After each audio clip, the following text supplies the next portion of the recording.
The Golden Circle in Iceland is a must-to-visit and full of stunning natural sights.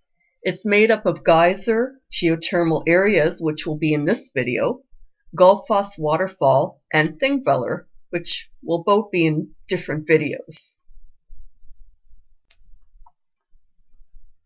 The Geysir Geothermal area is in southwest Iceland in an area called Haukadalur Valley. The main attraction is seeing large exploding geysers, and the main exploding geyser is called Strucker and spouts water about 100 feet in the air every few minutes. Geysir is an area with boiling mud pits and boiling water. The picture here shows the water could be 100 degrees Celsius and the underground water even hotter. So this is one place where you want to walk on a path and really look at where you're going, unless you like dipping your feet in a boiling pot.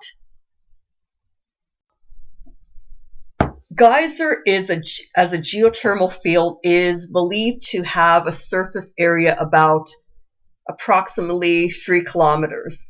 And again, since the water is extremely hot, it makes sense to watch from a distance for safety. I saw a few people, I guess, who wanted close-ups of the water turning from blue to white and ending up leaving soaking wet from head to toe. So I guess you have to have a trade-off between what you want to do. Even though it would be cool to get that picture.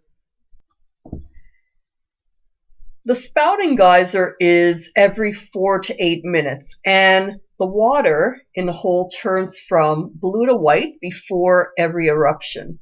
I also noticed that the ground seems to do the sinking and swallowing effect before the spouting occurs.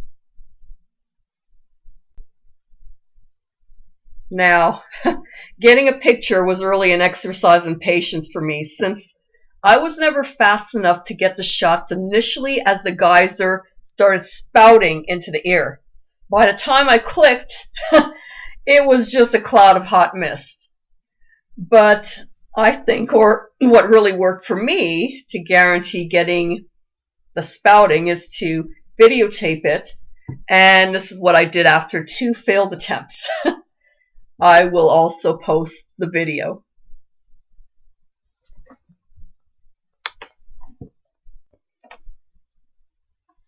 I flew on Iceland Air, and there were a few great videos on what to do in Iceland. One was of this area where people actually boil eggs or dig up bread that is baking in the natural soil of an oven, I guess you can say, for 24 hours. I thought that would be something. So what I found interesting is Geysir has actually been dormant for years, but was revived by an earthquake in 2000. Now, Geysir is dormant in terms of systemic activity, but there are still hot springs and a geothermal area. So this is a volcanic system that is actually pretty flat and walkable.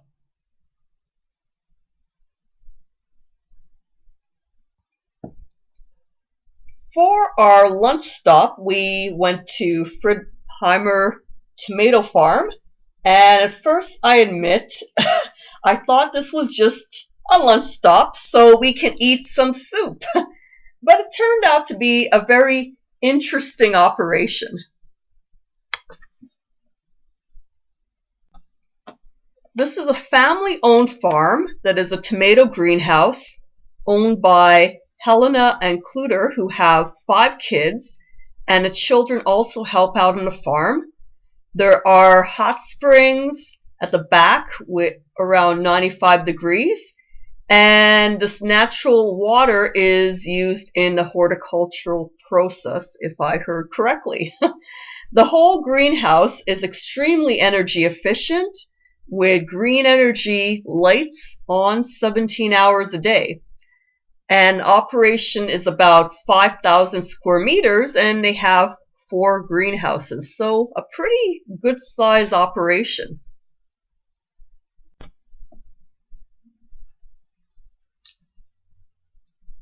All the tomatoes are harvested by hand, and they produce about 1 ton of tomatoes a day. And this is pretty good considering native plants in Iceland are blueberries and peat moss. It's pretty high tech. The operation and software is used to regulate the environment.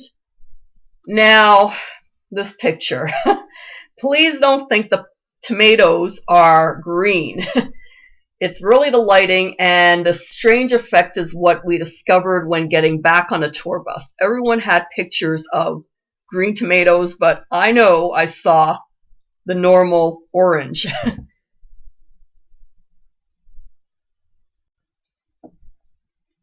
Now to lunch. The lunch is served in this beautiful area. Of course, it's all indoors, but the plants make you feel like you're in a garden. The soup is so good you can almost call it comfort food. I really like the bread. Now, on this olive bread, you can actually see the olives. It's incredible bread. And they had a list of different tomato liqueurs and desserts. And honestly, if I had more time, it would be great to try.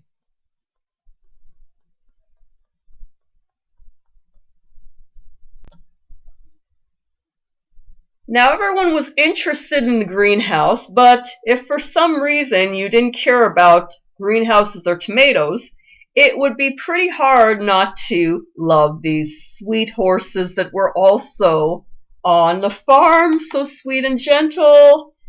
There are signs not to feed the horses, so I'm not sure why the horses in the top right picture are licking trees, because they look well taken care of, at least compared to some other horses we saw later in the trip. Not sure if it's salt, fiber, minerals, or just bored. I'm not a horse expert, that's for sure, but it's a bit curious to me, and it was curious to a few people on the tour also. An Icelandic horse is a special breed of horse created for Iceland. They're pretty sturdy and known to have a very nice temperament. They look really sweet. They also look smaller than other horses, I guess more pony size you can say. And these horses were originally brought by the first settlers from Norway. One other interesting point is that they develop a thick coat during the winter to protect them from harsh winters. So I would say pretty smart and adaptive, these horses. So that wraps up Geysir, one of the sites in the Golden Circle, and a very appetizing stop at Fredheimer Farm.